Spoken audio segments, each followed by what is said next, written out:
Então hoje nós temos o nosso tema do Esquenta, Políticas Públicas e Transformação Social. O nosso convidado, nosso parceiro de sempre, é o Félix Fernando Siriani, como eu falei anteriormente. Félix é mestre em mudança social e participação política, doutorando também em mudança social e participação política, formado em gestão de políticas públicas, e tudo isso lá na USP. Então, o tema pertence ao universo de estudo dele, o aprofundamento muito grande. E para explicar para vocês, contar um pouquinho, nós preparamos, né, uma equipe, esse esquenta de hoje, com a participação dos alunos. Então, o Félix não vai palestrar para a gente como das outras vezes. Hoje ele vai bater um papo com os alunos que participaram. Então, no WhatsApp, nós fizemos algumas perguntas e a nossa dinâmica hoje vai ser dessa forma. Mas antes, boa noite, Félix. Vamos conhecê-lo, né? Então, boa noite, seja bem-vindo e muito obrigada pela sua participação. Boa noite, Gabi. Boa noite, pessoal que está nos assistindo. É sempre um prazer e uma alegria estar com vocês, né? E de maneira especial, esse tema que, como você falou, faz parte do meu universo acadêmico, profissional, pessoal. Então, agradeço muito o convite. Muito obrigada. Para você que teve a oportunidade já de assistir, participar conosco de outros momentos com o Félix, vai lembrar que na trajetória dele também tem muito a ver com o nosso ambiente salesiano. Ele já coordenou a obra social, Casa de Dom Bosco, em Americana, já atuou na inspetoria, na paróquia, no colégio. Então, além de debruçar sobre o tema de políticas públicas, também ele atua no tema da salesianidade. Então, esse assunto de hoje vai ser com o também da nossa realidade. Por isso, o mais próximo possível não poderia ser daquilo que faz parte do nosso mundo, do nosso universo aqui no Unisal. Então, é uma alegria, uma graça muito grande para a gente de poder ter você aqui com a gente, Félix. Muito obrigada mais uma vez. Naquele encontro, então, que a gente fez pelo WhatsApp, nós mandamos o tema para os estudantes e eles foram mandando algumas perguntas. Nós selecionamos algumas. Então, o bate-papo com o Félix vai ser dessa forma. Mas eu vou perguntar, Félix, a gente já começa agora? É isso mesmo? Isso, já vamos para a primeira pergunta, né? Porque é importante para a gente compreender como tudo isso atinge a nossa vida cotidiana. Perfeito, então. Pode ir lá, Gabi. Show. Nossa primeira pergunta, então, Félix, o que são políticas públicas? Muito bem. Políticas públicas, né? Muita gente acaba confundindo política e políticas públicas. Aqui no Brasil, nós temos, né, as palavras são muito semelhantes. Então, antes de falar sobre o que são políticas públicas, a minha proposta é que a gente possa relembrar o que significa a palavra política, que vem, né, sendo manchada, né, nos últimos anos, nos últimos tempos. Né? Mas, se nós formos acompanhar, a palavra política ela vem do grego, né, politikos, e que referia-se às polis gregas. E esses espaços serviam para garantir a ordem e para estabilizar a sociedade. Tudo isso de maneira pacífica. Então, as polis, elas tinham interações e conflitos. Por isso que era um espaço de opinião, um espaço de poder, né? E de compreender que quando a gente participa da política, nós direcionamos, né, os encaminhamentos e as ações. Então, eu tenho certeza que você já deve ter ouvido falar que a política da empresa, política do clube, política da associação, política na arte, política das relações de trabalho, né? Então, política está em toda parte, né? A partir do momento que eu dou a minha opinião, e tem muita gente que deve falar assim, eu não falo de política, eu não discuto política. A partir do momento que eu dou essa opinião, eu já estou fazendo parte da política, né? E de maneira especial, a política é o cuidado com a cidade, é o cuidado com o Estado, é o cuidado com o país. Então, essa primeira pergunta traz para que a gente possa refletir um pouco sobre essa política. E ela vai ter relação direta, então, com a filosofia. Aristóteles falava, né, que a política é a ciência que tem como objetivo a felicidade humana. Então, a política serve para garantir a felicidade. Nós temos aí, em vários países, né, o índice da felicidade. Então, quanto melhor são as políticas, né, melhor é esse índice. E aí nós temos, então, a pergunta que a Gabi trouxe, né? O que são políticas públicas? É um conceito recente. Então, nos Estados Unidos, na Europa, vai surgir em 1950, mais ou menos, né? E no Brasil, em 1970, 1980. E como nós estamos no ambiente salesiano, no ambiente católico, vale reforçar que o termo políticas públicas, quem, né, foi o grande reprodutor aqui no Brasil, foi a Igreja Católica, né? Então, desde 1970, 1980, os documentos da Igreja já falavam sobre políticas públicas. E aí, o pessoal, quando eu estava na faculdade, falava assim, Félix, mas o que você estuda, né, em políticas públicas? Um pouquinho de cada coisa.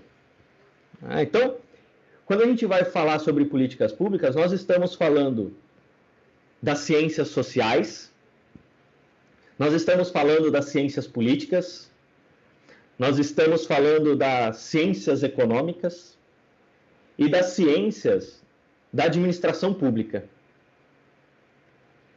E aí algumas definições vão ser complexas e outras mais simples. Mas, de maneira geral, é o conjunto de atividades que dizem respeito à ação do Estado. Mais para frente a gente vai falar um pouquinho sobre o Estado. Então, quais são os elementos, né,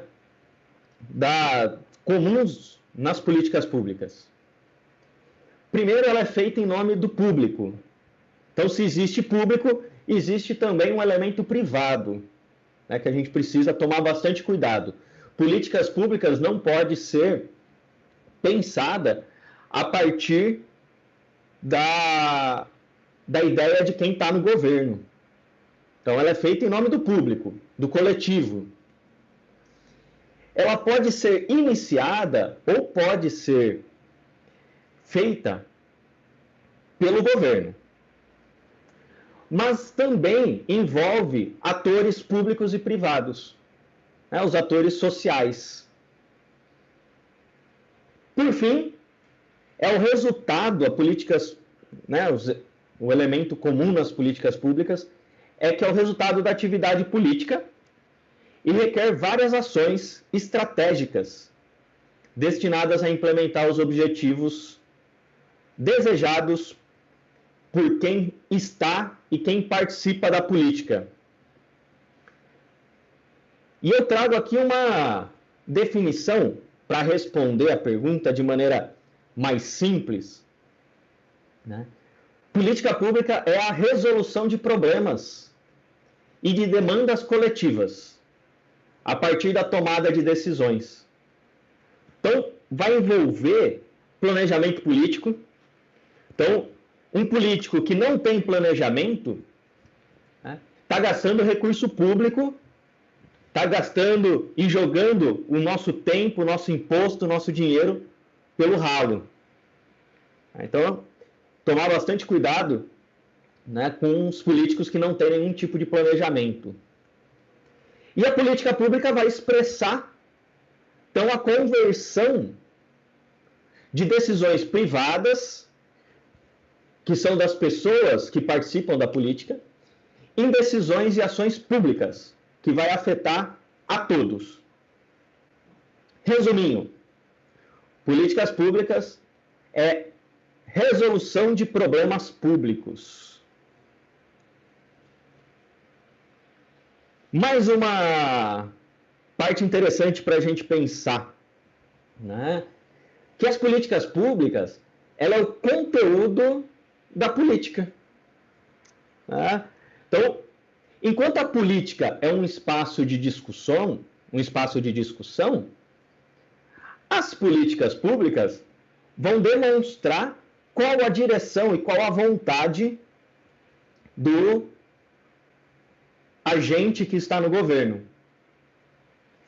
Então, quando o governo deixa de fazer alguma coisa, né, ele está mostrando, ele está falando, dizendo, afirmando que aquele problema não faz parte do escopo, da vontade dele. Então, no nosso entendimento, né, e aí, né, nós temos alguns estudiosos que vão falar que as políticas públicas, né, por trás existem interesses, valores, legislações, e também tem os critérios técnicos e os limites dos recursos orçamentários. Então, quando nós temos um político que prefere investir, né, em determinadas ações, existe um interesse por trás. Né? Então, aqueles que defendem a vacina, né, então, um político que investe em vacina demonstra o interesse pela vida, enquanto alguns demonstram interesses próprios, né? Interesses privados.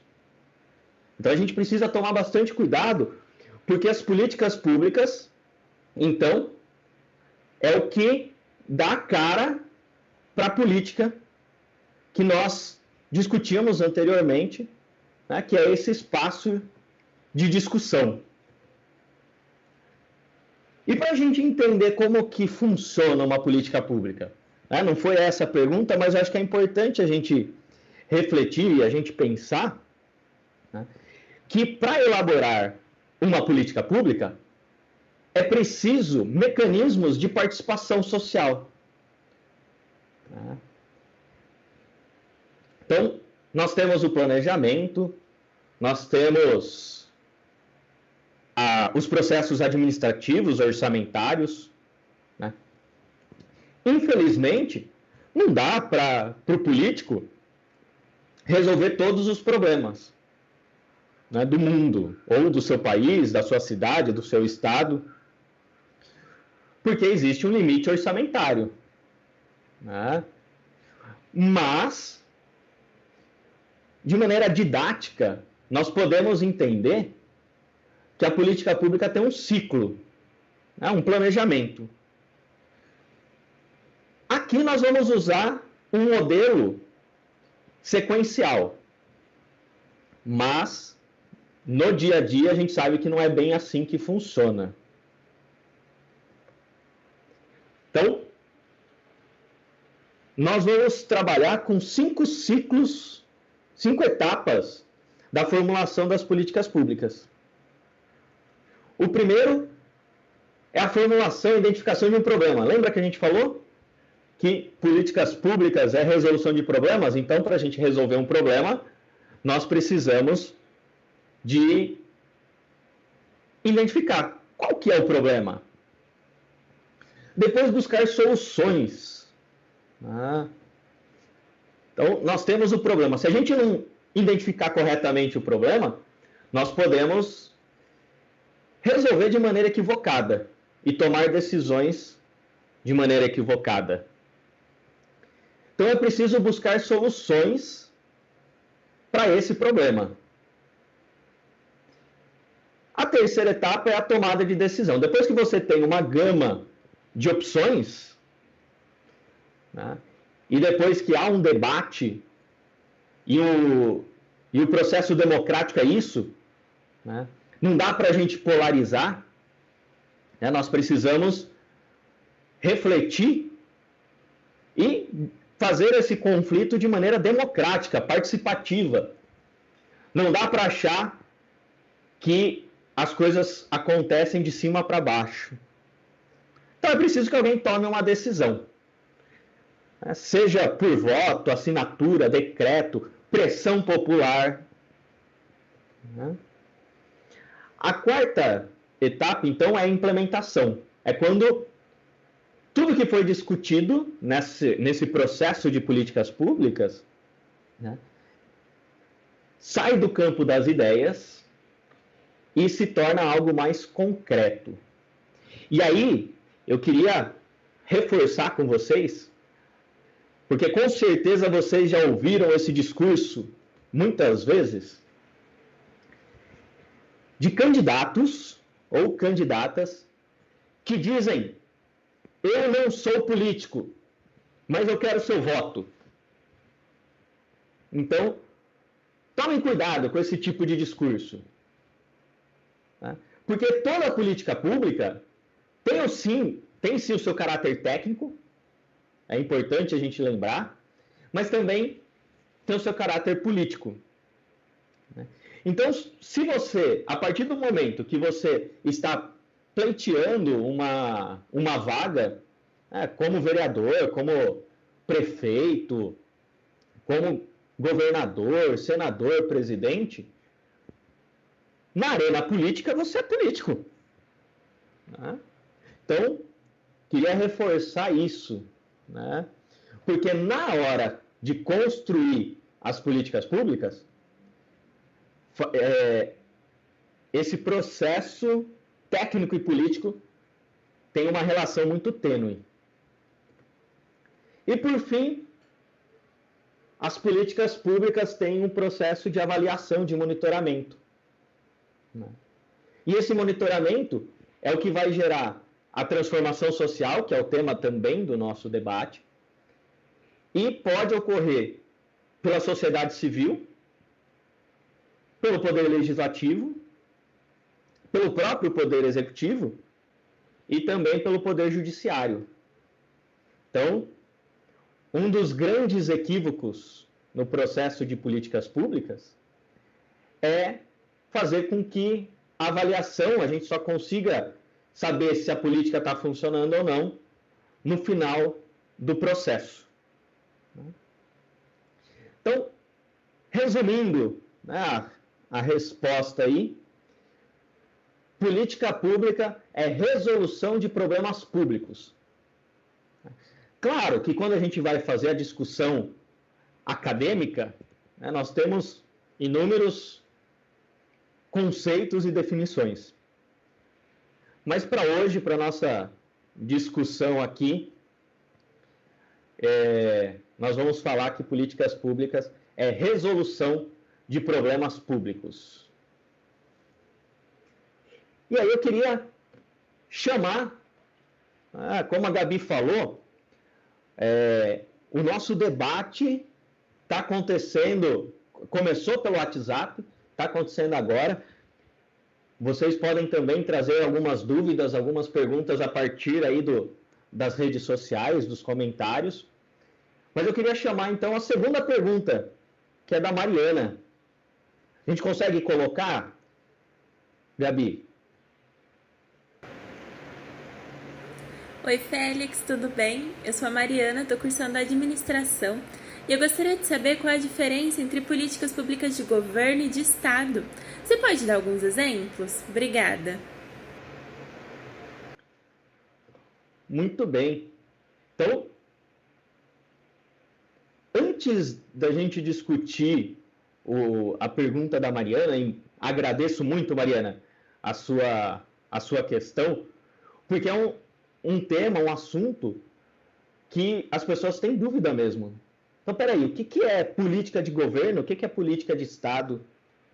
Então, eu quero dar um passo atrás. O que é o Estado? O Estado é a nossa estrutura político-administrativo do Brasil. Não é Estado de São Paulo, Estado do Rio de Janeiro, não. É a estrutura político-administrativa. E como que o Brasil organiza o seu Estado, a sua política administrativa? Baseado em 3 poderes. O legislativo, o poder executivo, e o poder judiciário. Então, esses 3 poderes, e aí no âmbito municipal, estadual e federal, você vai ter estruturas. Então, quando nós falamos de Estado, nós estamos falando da política administrativa.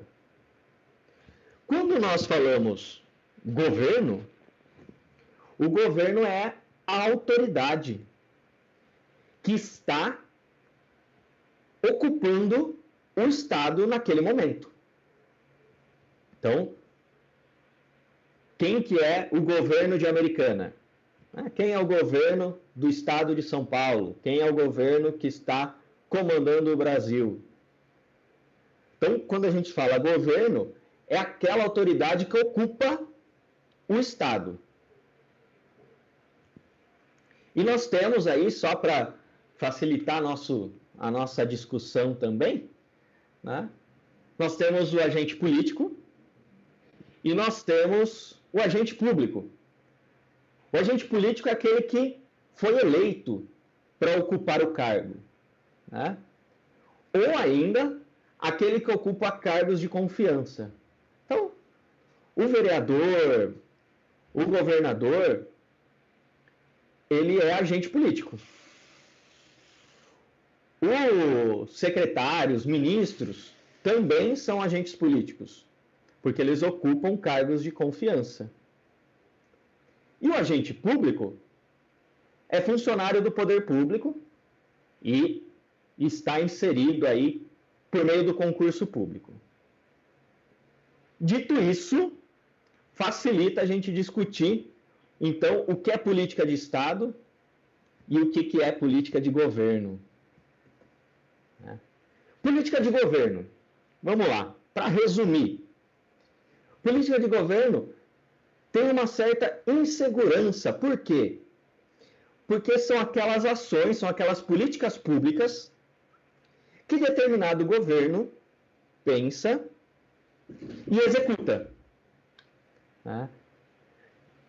A cada 4 anos, se nós pensarmos no governo federal, por exemplo, a proposta é que a cada 4 anos tenhamos eleições. É isso. Nós precisamos, a cada 4 anos, ter as nossas eleições. Quando muda o governo, você tem uma insegurança nas políticas públicas de governo. Por quê? Primeiro, porque não tem amparo constitucional, ou seja, não existe uma lei forte que vai defender as políticas daquele governo. né? E elas acabam gerando dúvida. Se o governo X assume, né, o poder, será que as políticas públicas do governo Y, que estava no poder, vão continuar? Então ela é frágil, são políticas frágeis, que muitas vezes acaba sendo negligenciada, né, ou tem uma descontinuidade. Ah, não, eu sou oposição ao governo que estava aqui. Então, tudo que eu fizer vai ser a partir de agora. Então, o que o governo passado fez foi tudo errado. O que eu faço é que está certo. E isso gera toda uma insegurança, né? Principalmente nessa alternância de poder, que é importante, e existem algumas políticas públicas que acabam sofrendo mais. Então, as políticas de governo são assim nomeadas porque aquele governo que está naquela estrutura administrativa, municipal, estadual, federal, está ocupando, né? E quando ele sai, aquele que assumir pode ou não dar continuidade. Políticas de Estado. Então, o Estado, lembrem-se, estrutura administrativa. As políticas públicas de Estado são políticas com segurança, porque elas são amparadas pela Constituição.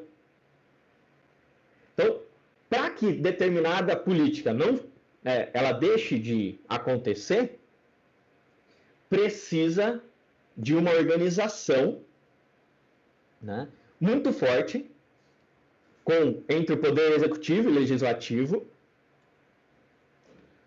para que a lei, né, seja revogada e aquela política pública deixe de acontecer, né? Então, ela é mais forte do ponto de vista da sua continuidade. Então, as políticas de Estado, de maneira especial, né, elas são amparadas pela própria Constituição. E aí, a Mariana pede alguns exemplos. Então, eu pensei em alguns, né, e eu trago para vocês. Quem é aí de Campinas, né, quem é de Campinas, já deve ter ouvido falar de um projeto chamado Viva Glicério. É uma política de governo, então é uma política de governo, onde a prefeitura fechava a Avenida Francisco Glicério para atividades de esporte e lazer em ocasiões especiais. Então, esse projeto funcionava, fechava-se a avenida e havia atividades esportivas, atividades de lazer. Quando muda-se o prefeito ou a prefeita, esse projeto cai em desuso, né? Deixa de acontecer. Na cidade de São Paulo, existe um projeto, um programa, na verdade, parecido, chamado Programa Ruas Abertas, na cidade de São Paulo. Quem é de São Paulo já deve ter acompanhado, né? Que tem o mesmo objetivo: ocupar a cidade, de maneira especial a Avenida Paulista ali, né, e outras avenidas da cidade de São Paulo, com atividades de lazer, de esporte e cultura. Esse programa foi pensado e elaborado na época do governo Haddad, né?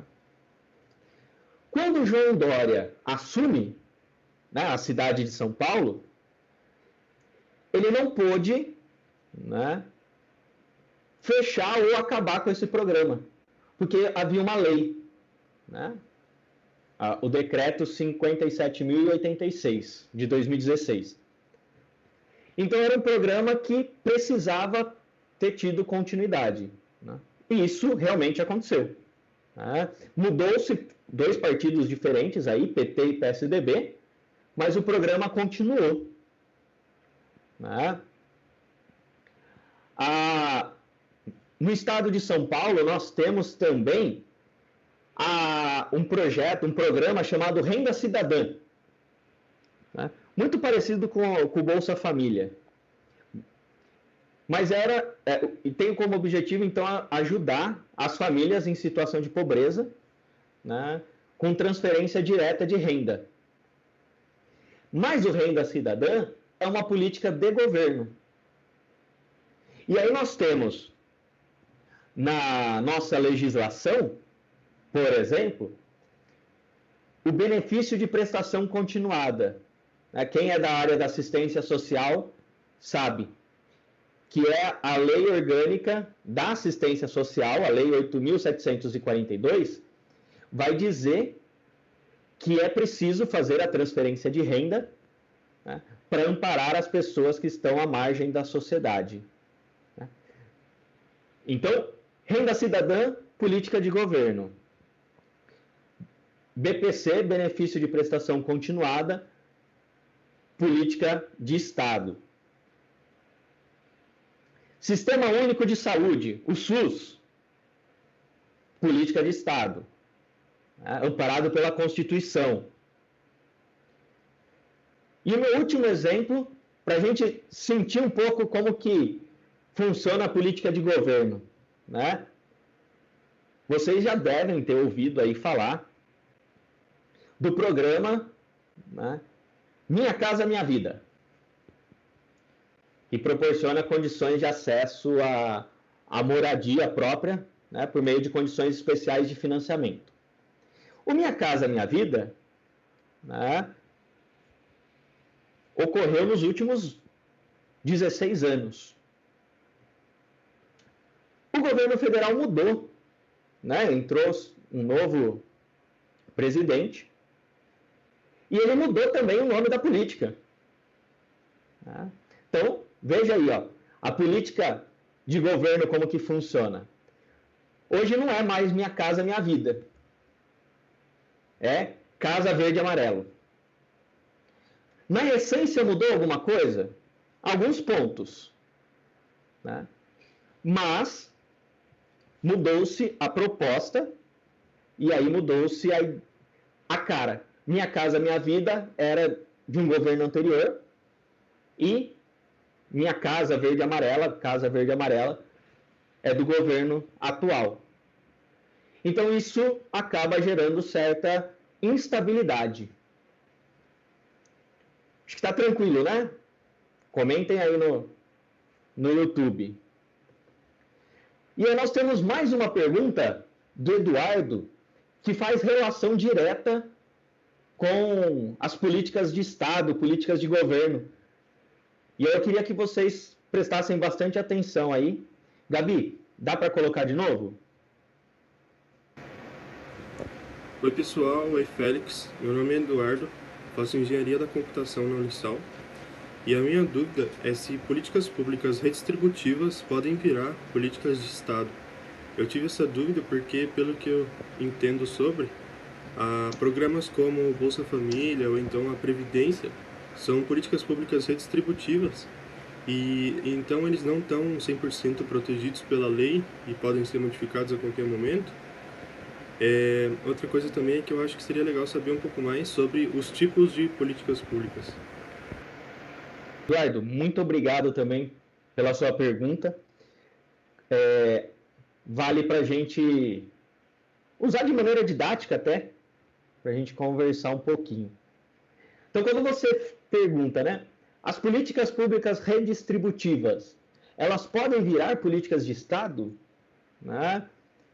Então, eu vou começar e depois você fala, né, os tipos de políticas públicas. Eu vou começar invertida a sua pergunta, tá bom? Eu vou responder a segunda parte e depois eu retorno aí para a primeira. Em 1964, né, o Lowy formulou uma arena de poder, pensando nas políticas públicas. Então, nesses tipos de políticas públicas. né?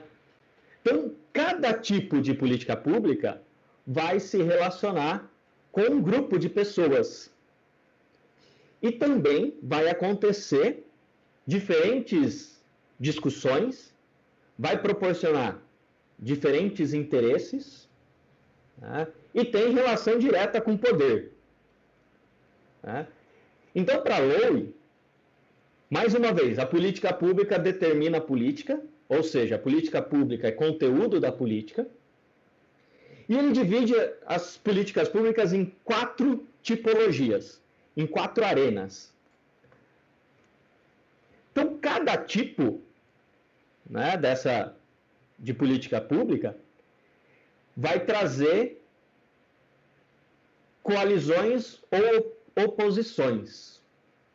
Dentre esses 4 tipos, né, nós temos a regulatória, a distributiva, a constitutiva e aqui o Eduardo traz, né, que é a redistributiva. E nós vamos refletir, falar um pouquinho, conhecer um pouquinho de cada uma delas. Né?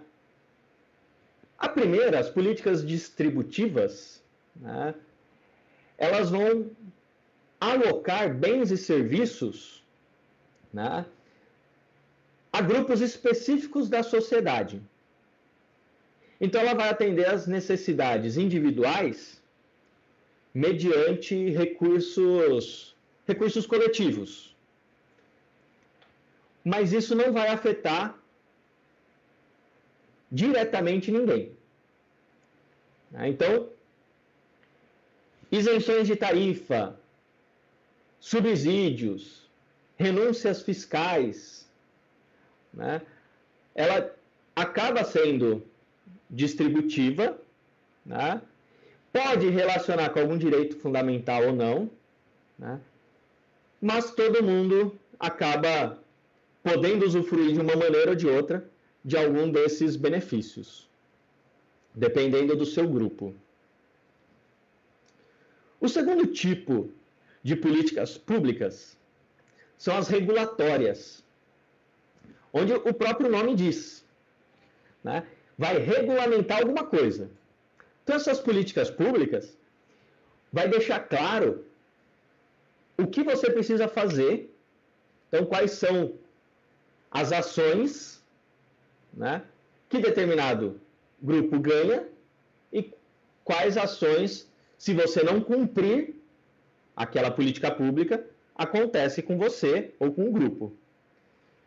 É uma arena bem conflituosa, né? As políticas públicas regulatórias são, por exemplo, o regulamento das telecomunicações, a regulação do tráfego aéreo, o Código de Trânsito, né, o Código Florestal, legislação trabalhista. Então, ela vai regulamentar, ela vai criar regras para que a gente consiga conviver melhor aí em sociedade e vai mostrar que alguém ganha e alguém perde. Depois nós temos o terceiro tipo de política pública, as políticas públicas estruturadoras ou constitutivas, né? Que também é muito simples. É o que vai regularizar, então vai constituir as regras e a distribuição entre os poderes e as esferas. Então, esse tipo de política pública é o regimento, por exemplo, das casas legislativas, são as regras do Congresso Nacional. Então, o que o Poder Judiciário pode fazer? O que o Poder Executivo pode fazer? O que o Poder Legislativo pode fazer? Né? Quais são as regras de participação social? Então, nós temos lá algumas regras para participar. Né?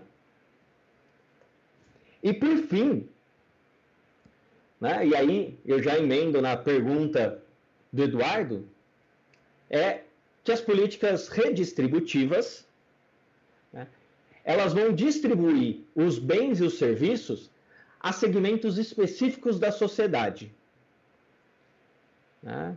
E que vai gerar conflito, né?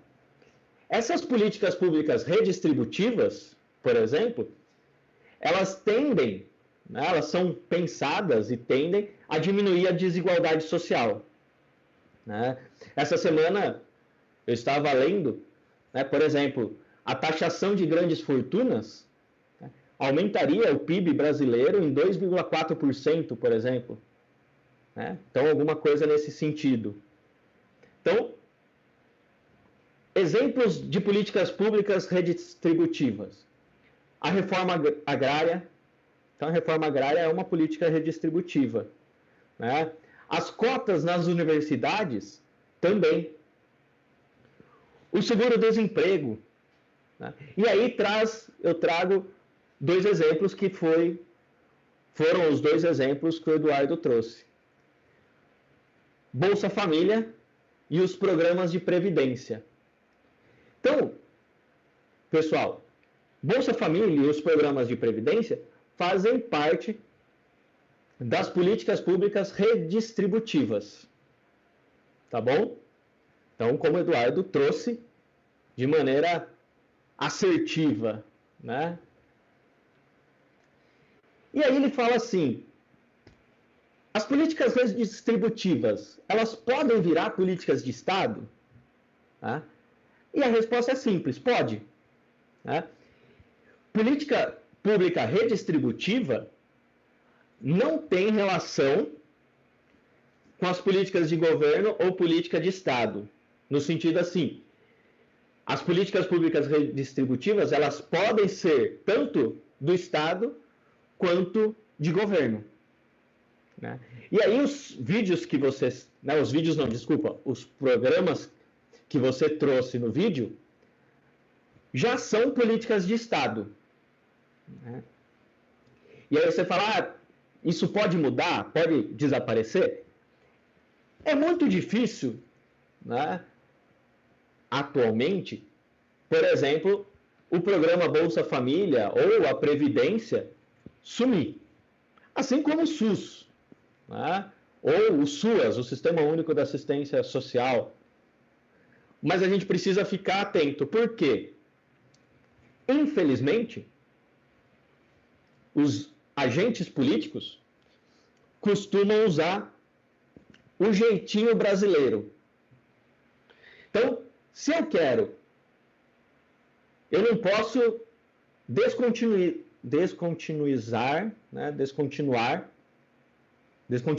o programa Bolsa Família. O que eu faço? Eu diminuo o investimento. Eu não posso cancelar a Previdência, mas eu posso dar o meu jeitinho, claro que com todo o processo político, mas mudar as faixas etárias. Então, nós tivemos a reforma da Previdência.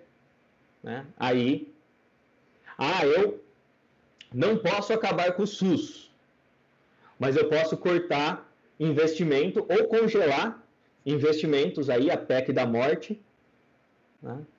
Que é o congelamento da assistência social, da saúde e da educação. Né? E a Previdência está dentro da assistência. Né? Então, olha como que é.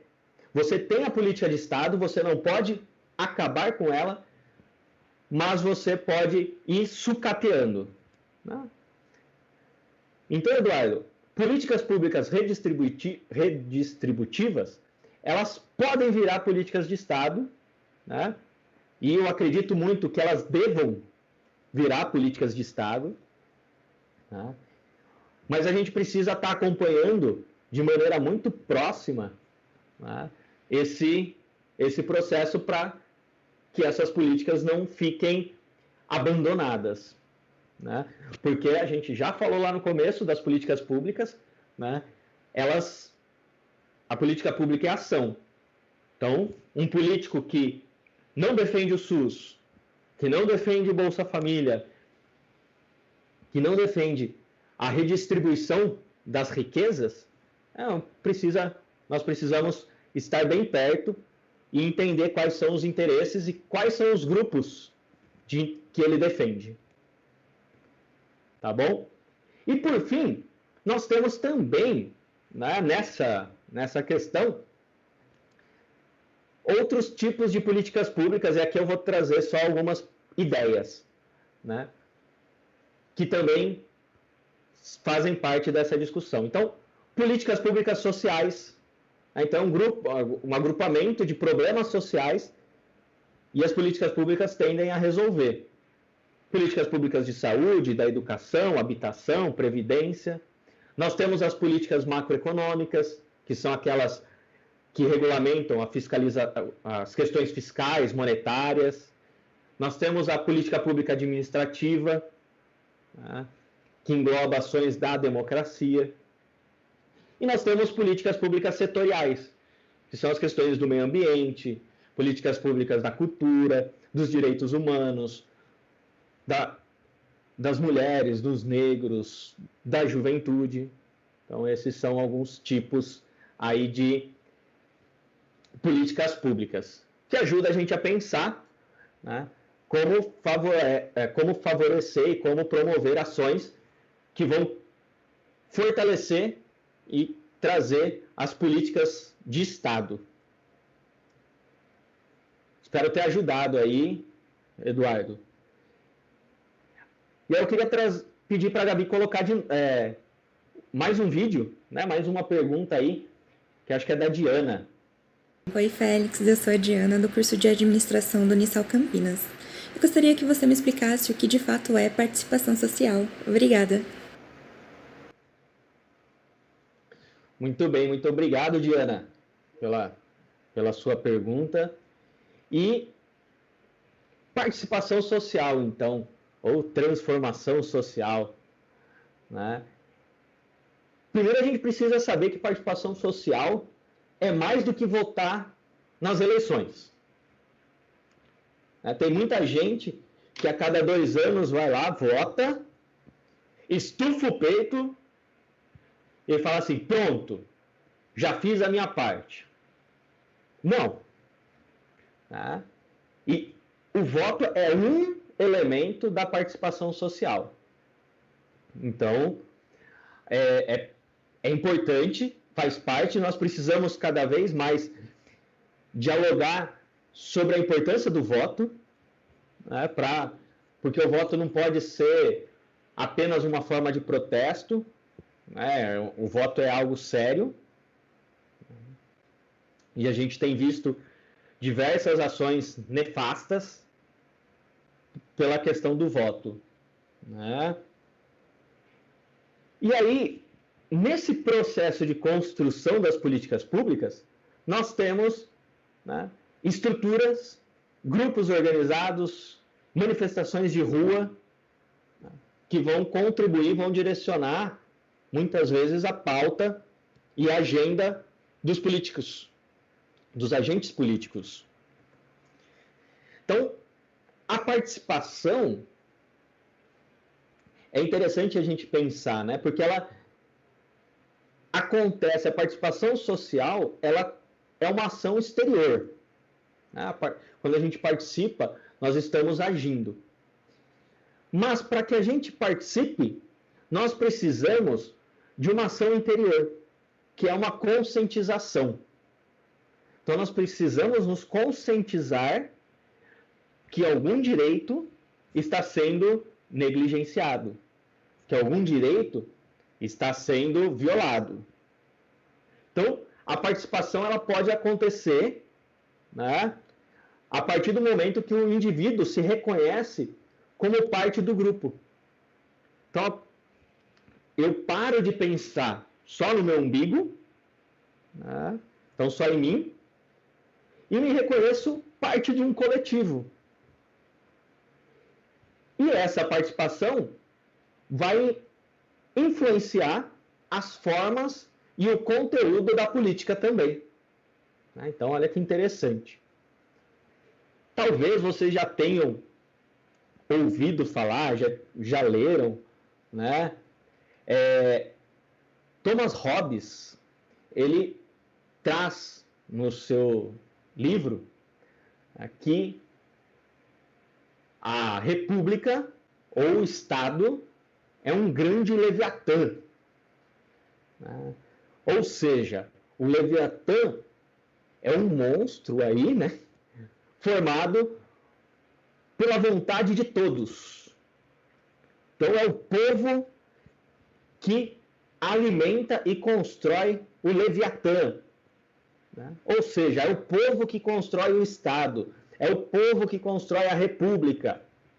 É a vontade de todos que deve prevalecer, ou deveria prevalecer, ao invés da vontade de um presidente, ou de um governador, ou de um agente político. E nós, então, devemos participar de maneira efetiva nas questões públicas. E como que acontece isso? A partir de algumas redes organizadas e integradas. As políticas públicas, então, vão trazer, a partir dessa questão da participação social, uma relação direta entre o Estado, a sociedade civil, e os meios de participação. Deixamos, já há um tempo deveríamos ter deixado, pelo menos, a democracia representativa, onde nós deixamos que aquele determinado político nos represente apenas. E aí nós temos a Constituição cidadã, a Constituição que cria instrumentos e ferramentas para que a gente possa participar. Então, nós temos, e é isso que eu acho muito importante frisar, a participação social é um direito.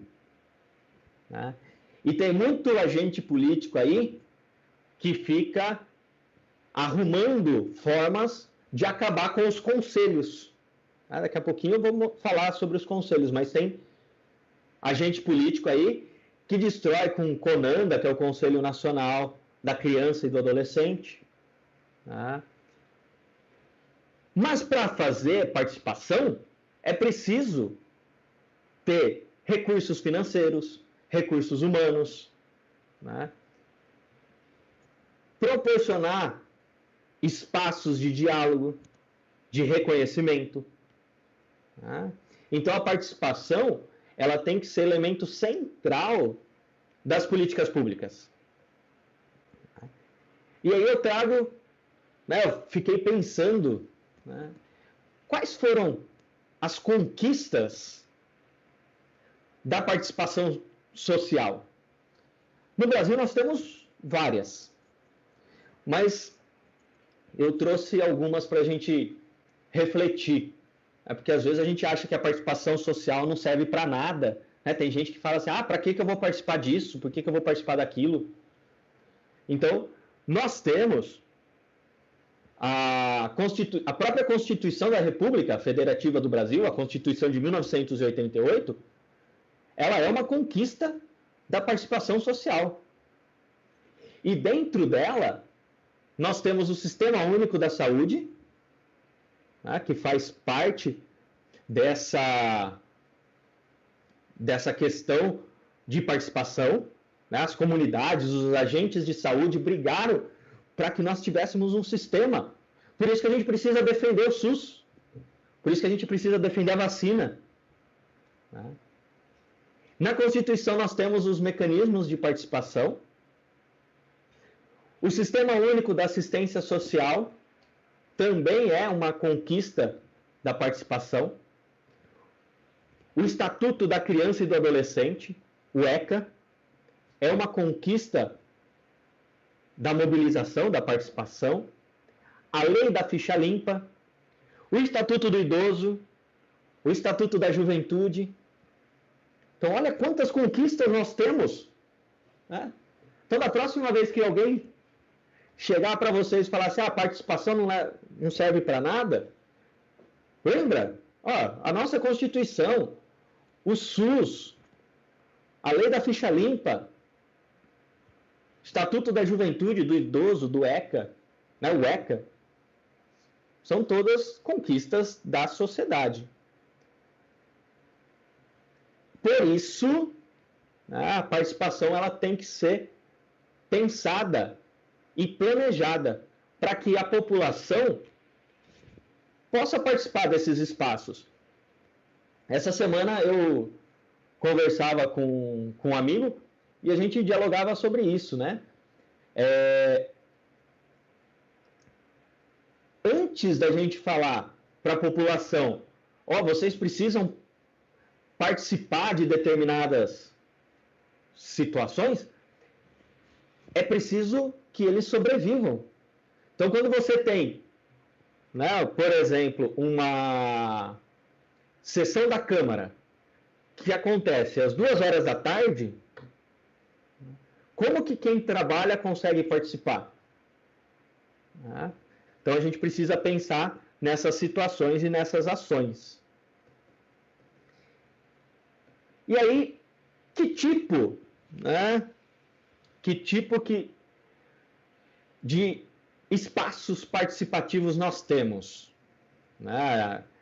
A Diana traz, né, o que é participação social. Então, participação social é nós estarmos acompanhando o dia a dia da política, né, e identificar o que caminho está sendo direcionado. E aí nós temos algumas formas de participação.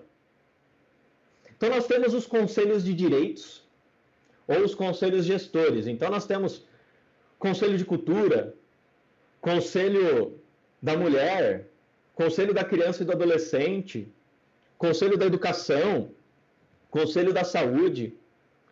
Então, é uma forma, né? E os conselhos, eles servem, né, para garantir uma eficácia das políticas sociais, das políticas públicas. É um espaço que fortalece o cidadão e também educa, né? Quanto mais a gente participa desses conselhos, mais a gente consegue identificar, a gente consegue entender como que funciona a formulação das políticas públicas. Depois nós temos as audiências públicas. Então nós temos que é um espaço para se debater projetos, ações e ouvir a população. Pode ser convocado pelo Poder Legislativo. Nós temos algumas audiências públicas que são convocadas pelo Poder Judiciário, pelo próprio Poder Executivo, para ouvir a população. O que você pensa sobre a educação? O que você pensa sobre a saúde? Né? Nós gastamos o dinheiro nesse lugar. Fóruns em reuniões, também, é um espaço legal para se discutir. Então, você já chamou um vereador, por exemplo, ou o próprio prefeito da sua cidade, do seu bairro, e reuniu os moradores para dialogar e conversar sobre as demandas do seu bairro? Isso é possível. As conferências, né? Um espaço democrático para gente avaliar, discutir, criticar e propor políticas públicas. Aqui no Brasil nós tivemos a Conferência Nacional de Juventude, que gerou o Estatuto da Juventude, Conferência de Cultura, que construiu o Plano Nacional de Cultura, Conferência das Mulheres, que construiu o Programa contra a Violência da Mulher. Então, olha quantos espaços nós temos.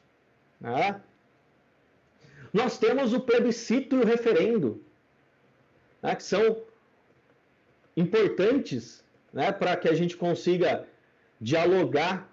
Então, o plebiscito é uma lei, então, que a gente possa que o agente político quer ouvir a população, o que a população acha daquela lei. E o referendo é se a população afirma, confirma, né, aquela legislação, aquela lei, aquela proposta. Nós temos também o agente político.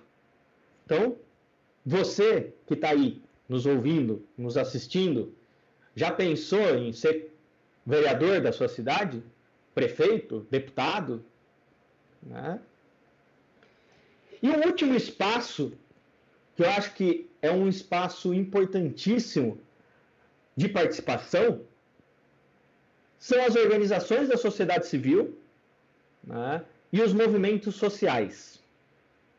Então, com o aumento da demanda dos temas complexos aí, né, da nossa sociedade, o poder público, o Estado, fez parcerias com organizações especialistas em alguns temas, né, para executar ou para formular as políticas públicas.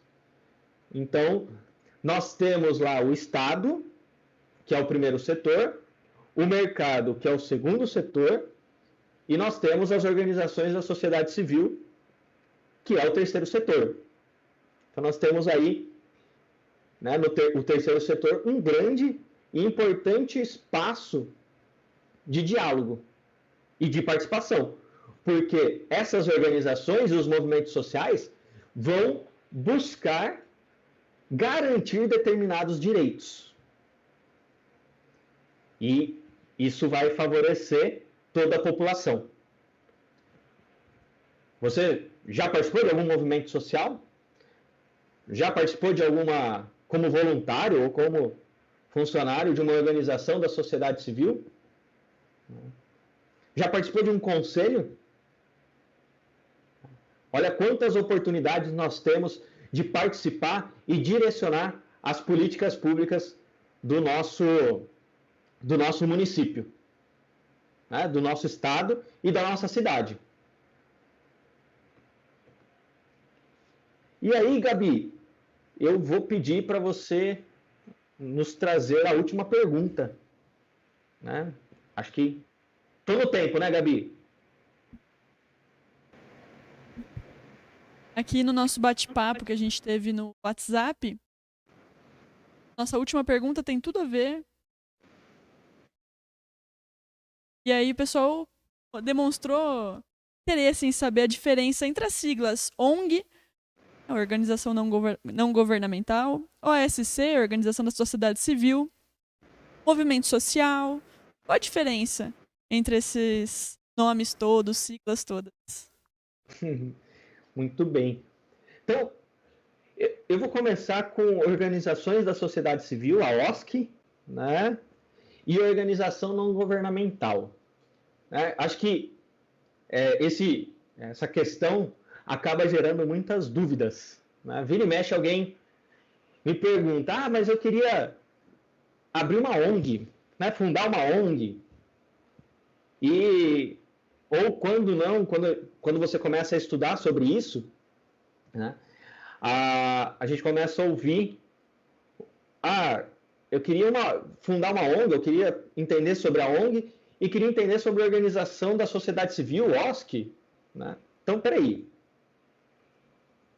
Então, essa é a minha primeira abordagem. Né? OSC, Organização da Sociedade Civil, e ONG, Organização Não Governamental, são a mesma coisa. Né? Como assim, Félix? A mesma coisa? Eu ouço ONG, ouço OSC. Né? Até 2014, né, as pessoas tinham sim, né, a gente conhecia as organizações da sociedade civil como ONG. Em 2014, por meio de uma lei, a Lei 13.019, que é o marco regulatório das organizações da sociedade civil, deixou-se, então, de falar ONG e passou-se a falar Organização da Sociedade Civil, OSC. Então, OSC é ONG, é instituto, é fundação, é organização social, né? Juridicamente, não sei se tem pessoal aí de direito acompanhando a gente, mas juridicamente tudo isso, então OSC, ONG, instituto, fundação, são associações privadas sem fins lucrativos. E aí vocês podem perguntar, mas frescura é essa? Né? Por que mudar de ONG para OSC? Porque OSC caracteriza melhor a missão da entidade. Porque essa entidade, essa organização da sociedade civil, ela é organizada para atender às necessidades da própria sociedade. Então, antigamente, você falar organização não governamental, era só que não fazia parte do governo. Mas, se nós entendermos, e aí eu já falei um pouquinho sobre isso, que as organizações da sociedade civil executam também políticas públicas, então as entidades prestam serviço de convivência, serviços de acolhimento, né? Então ela acaba, de uma maneira ou de outra, fazendo parte do governo, né? Ou fazendo uma relação direta com o primeiro setor, que é o setor público. Desse modo, as organizações da sociedade civil sempre estiveram presentes na sociedade. E aí elas vão trabalhar, essas organizações, elas trabalham com pessoas em situação de vulnerabilidade social, nas mais diferentes áreas. Educação, assistência social, mercado de trabalho, esporte, cultura, lazer. Então, olha que interessante. As organizações da sociedade civil, formadas a partir do interesse da sociedade, se constrói e executa serviços nas mais diferentes áreas, nos mais diferentes, para garantir os mais diferentes direitos. Né? A organização da sociedade civil faz parte, então, desse terceiro setor. Né? E vai ganhando força, né, pela política de bem-estar social, mas vai ganhando força pela falência do Estado.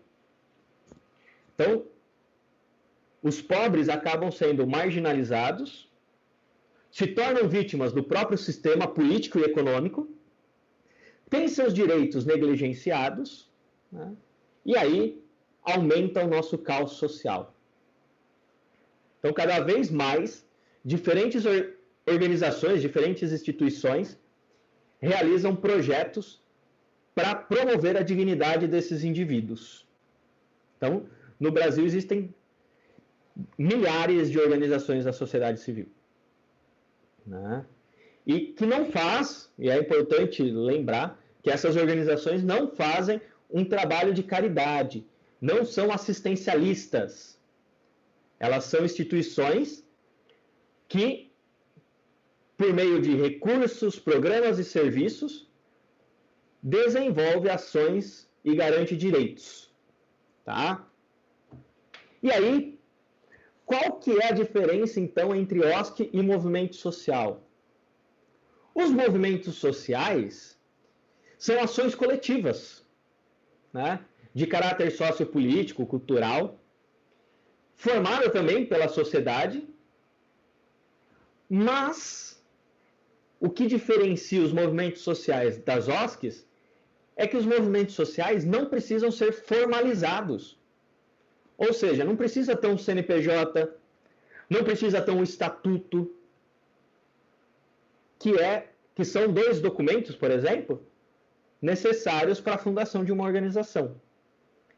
Então, deste modo, né, os movimentos sociais são mais fluidos. Como assim? Né? Então, um movimento pode surgir para resolver um tema ou um assunto pontual. Reivindicar melhorias para aquele bairro. Um movimento social para a construção de uma UBS naquela região. E assim que a reivindicação for contemplada, esse movimento pode se desfazer, né? É uma possibilidade. Então, eles são mais fluidos. Eles acontecem e desaparecem, né, da mesma maneira. Mas também podem surgir pontualmente e ganhar destaque nacional ou internacional. Então, nós temos o movimento estudantil, o movimento dos sem-tetos, o movimento dos sem-terra, o movimento contra o aquecimento global, né? E, a partir do momento que vai ganhando destaque, vai se tendo um caráter mais orgânico, e aí mais estruturado, até se tornar, né, e pode ser que se torne uma organização da sociedade civil também, né? Um outro modo é invertido.